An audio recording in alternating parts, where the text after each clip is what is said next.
Bonjour tout le monde, c'est Tiff des Jolies Bulles. Donc aujourd'hui en fait je vais vous montrer toujours un tuto résine, hein. Vous reconnaissez bien grâce à notre super plateau vert. Toujours un tuto résine en fait, et en fait il va s'agir de rendre brillant des objets en résine qu'on a fait. Puisqu'en fait quand on utilise certains moules, le rendu des objets en fait quand on démoule n'est pas brillant. Par exemple moi j'ai acheté un moule à glaçons tout bête. Et donc j'ai fait des super jolies petites bagues et le rendu n'est pas super brillant. Donc voici les petites bagues. En fait elles paraissent très brillantes parce que j'ai mis un super vernis spécial résine dessus. Il s'avère que ce super vernis spécial résine en fait il part en lambeaux dès qu'on gratouille un petit peu. Donc il y a une technique qui permet de rendre le brillant aux objets, qui est tout simplement de remettre une petite couche de résine. Donc moi je vais le tenter au coton-tige, c'est une astuce que j'ai vue sur le net. Je n'ai encore jamais fait, donc si ça rate, eh ben, on ratera ensemble. Donc voilà, la bague là elle paraît très brillante, je ne sais pas si la mise au point se fait, parce qu'il y a le vernis. Et en fait je ne sais pas si on voit bien là sur les côtés, j'ai gratouillé avec mon ongle et c'est parti en lambeaux. Celle-ci pareil, elle paraît très brillante. Et là par exemple, je ne sais pas si vous voyez bien, c'est pas nickel. Pareil j'avais poncé derrière et donc il y a une partie qui est opaque. Ça fait un effet stylé mais bon. Voilà, donc c'était toute une gamme de flocons que je préparais pour le marché de Noël. Donc je vais essayer de les rattraper. Voilà. Donc pour ce tuto, on aura besoin d'un petit mélange de résine. Vous pourrez voir ça dans une de mes précédentes vidéos. Un petit mélange de résine, les objets à faire briller, et une petite coton-tige. Et moi en fait pour avoir un support pour mettre les bagues, parce que forcément il faut un minimum de support, et bien j'ai tout simplement maltraité une boîte de mouchoirs, j'ai fait des trous. Je n'ai pas d'action chez Lotus, hein, c'est juste que là c'est bien pratique. Donc j'ai fait des trous, ce qui permet de mettre les bagues. Voilà, on va faire ça dans l'autre sens. On verra peut-être mieux. Hop. On va essayer de ne pas renverser le pot de résine, hein, tant qu'à faire. Donc je vais commencer sur une. Et donc en fait pour procéder, ce que je vais faire, c'est que je vais, comme j'ai déjà collé en fait ce qui tient l'anneau de la bague, et bien en fait avec le coton-tige je vais appliquer d'abord. Je vais commencer par le dessous. Ensuite je vais la placer dans son petit support de mouchoir. Et ensuite, je réappliquerai au-dessus la dernière petite couche. Voilà, alors mais c'est parti. On va bien voir ce que ça donne. Donc je prends ma bague, j'ai mon petit pot de résine, on va y tremper le coton-tige. Hop. Et puis, bah, écoutez, on tente. Ah, évidemment, j'ai choisi la plus facile. En fait sur celle-là j'ai mis des paillettes, donc forcément la résine, enfin le coton-tige accroche énormément. Et en fait je me dis que de ce côté-là j'aurais pas eu besoin de rajouter de la résine en fait. Bon, mais écoutez, comme ça je suis sûre que les paillettes tiendront bien. Donc hop, hop.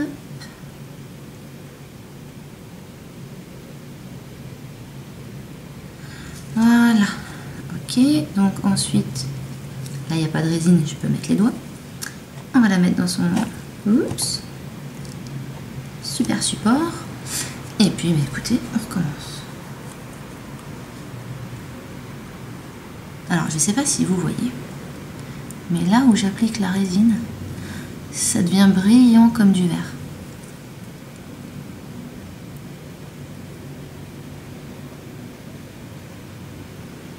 Et avec le coton-tige, c'est assez simple. C'est pas trop risqué. On en fout partout.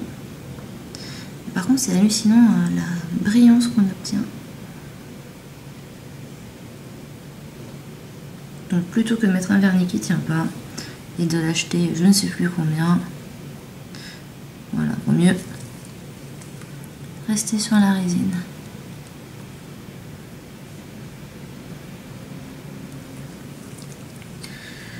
Je vérifie que j'en ai mis partout. Si jamais il y a des petites traces, ce genre de choses, c'est vraiment pas grave parce que la résine en fait va se lisser toute seule. je sais pas si vous voyez, maintenant c'est vraiment très brillant. Donc on va recommencer avec une autre, avec celle-ci. Il n'y a pas de paillettes derrière, on voit juste que ça a été poncé. Et on va recommencer.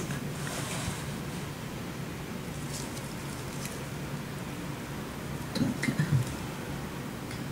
d'abord un peu à l'arrière.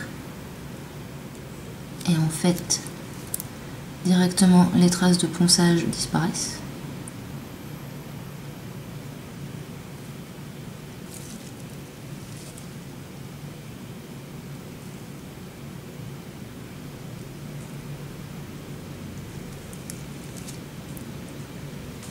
Donc du coup c'est plus du tout opaque en fait. Il reste une démarcation au niveau de la luminosité de la bague, mais c'est plus opaque.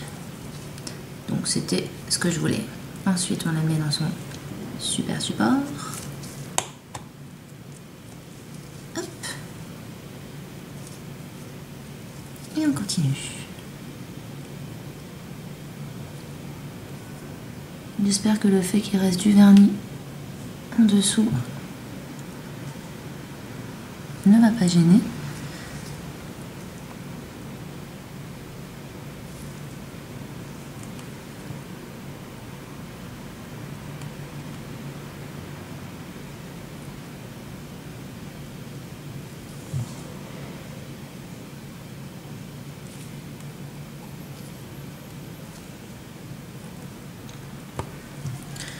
Je vérifie, j'en ai bien mis partout.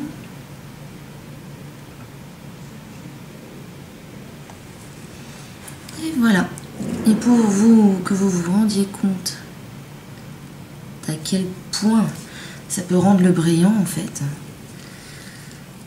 j'ai pris ceci.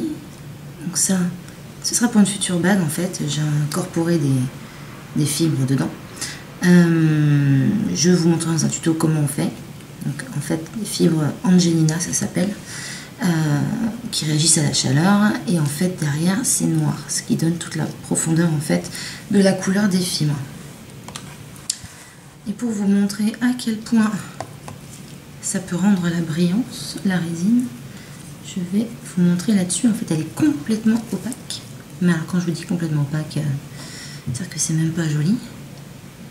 Et en fait, regardez comme c'est magique.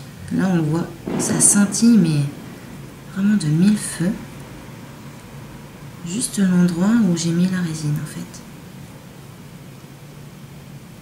Voilà. Donc voilà, aujourd'hui c'était le tuto comment rendre plus brillant des objets en résine qui ne sont pas assez. J'espère que ce petit tuto vous a plu. Moi je vais continuer à rendre brillant mes petites bagues. Rendre brillantes mes petites bagues. Voilà, donc j'espère que ça vous a plu et que vous n'hésiterez pas à faire ça chez vous et à m'envoyer donc des petits mails avec des photos de vos réalisations, etc. Voilà, écoutez, je vous souhaite une très bonne journée ou une bonne soirée selon l'heure à laquelle vous me regardez et